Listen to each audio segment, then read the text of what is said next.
अस्सलाम वालेकुम। मैं मनसिरी मिठूर बाबा आला। जज़्बे हमदर्दीअ जे तहत बे ॼणो करे छॾियो आहे जहिड़ो डंग। जानदारनि सां मोहबत कंदड़नि बे ॼणो करे छॾियो आहे जहिड़ो दंग। जज़्बे हमदर्दीअ जे तहत बे ॼणो करे छॾियो आहे डंग। जानदारनि सां मोहबत कंदड़नि बे ॼणो करे छॾियो आहे डंग। मच्छरनि लाइ जदीद दौर में जदीद शयूं ईजाद कयूं ऐं कुआइल। मच्छरनि लाइ जदीद दौर में जदीद शयूं ईजाद कयूं ऐं कुआइल। जे अचनि था मच्छर त थियो वञनि ख़तमु, अहिड़ो मच्छरनि खे कयो वठनि तंग। जज़्बे हमदर्दीअ जे तहत बि ॼणो करे छॾियो आहे डंग। जानदारनि सां मोहबत कंदड़नि बि ॼणो करे छॾियो आहे डंग। अटकल अकुल सां अटकलूं करे ईजाद करण वारनि कयूं अहिड़ियूं ईजाद आहिनि। अकुल सां अटकलूं करे ईजाद करण वारनि कयूं अहिड़ियूं ईजाद आहिनि जो मेण बटीअ जे ॿरण सां बि अॼुकल्ह उन ते अचनि कोन था पतंग। जज़्बे हमदर्दीअ जे तहत बि ॼणो करे छॾियो आहे डंग। जानदारनि सां मोहबत कंदड़नि बि ॼणो करे छॾियो आहे डंग। अहिड़ियूं मेण बटियूं ठाहीनि था अलाह जे कहिड़ो केमिकल। अहिड़ियूं मेण बटियूं ठाहीनि था अलाह जे कहिड़ो केमिकल। मेण बटी त ॿरे थी पर पतंग कोन था अचनि, कहिड़ो आहे रंग। जज़्बे हमदर्दीअ जे तहत बि ॼणो करे छॾियो आहे डंग। जानदारनि सां मोहबत कंदड़नि बि ॼणो करे छॾियो आहे डंग।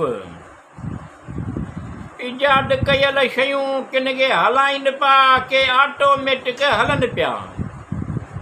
ईजाद कयल शयूं किन खे हलाइनि पिया के ऑटोमेटिक हलनि पिया।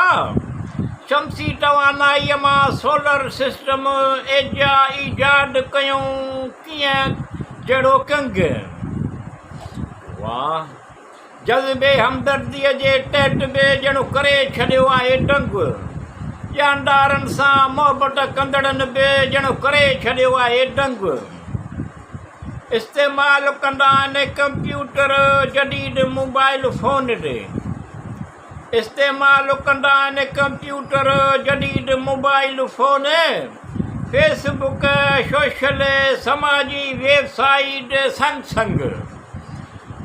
जज़्बे हमदर्दीअ जे तहत बि ॼणो करे छॾियो आहे डंग। जानदारनि सां मोहबत कंदड़नि बि ॼणो करे छॾियो आहे डंग। वापारु कंदा आहिनि जदीद ईजाद ते नफ़ा ई फ़ाइदा। वापारु कंदा आहिनि जदीद ईजाद ते नफ़ा ई फ़ाइदा। हज़ारे किलोमीटरनि ते हिक ॿियनि सां ॿुधणु ॾिसणु ॻाल्हाइनि बि ॻाल्हाइनि था घणंग। जज़्बे हमदर्दीअ जे तहत बि ॼणो करे छॾियो आहे डंग। जानदारनि सां मोहबत कंदड़नि बि ॼणो करे छॾियो आहे डंग। बेपर्दे राबितो थिए वास्तो मौसीक़ी मालूमात। बेपर्दे राबितो थिए वास्तो मौसीक़ी मालूमात। दिलि मनपसंद रूह खे रात पढ़णु लिखणु अहिड़ा अखर अंग। जज़्बे हमदर्दीअ जे तहत बि ॼणो करे छॾियो आहे डंग। जानदारनि सां मोहबत कंदड़नि बि ॼणो करे छॾियो आहे डंग। हिन जदीद दौर में जदीद शयूं या अलीम हासिलु थियनि या रहीम क़ादिर करीम। हिन जदीद दौर में जदीद शयूं या अलीम हासिलु थियनि या रहीम क़ादिर करीम।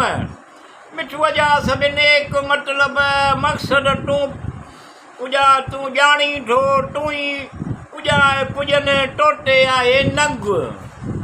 जज़्बे हमदर्दीअ जे तहत बि ॼणो करे छॾियो आहे डंग। जानदारनि सां मोहबत कंदड़नि बि ॼणो करे छॾियो आहे डंग।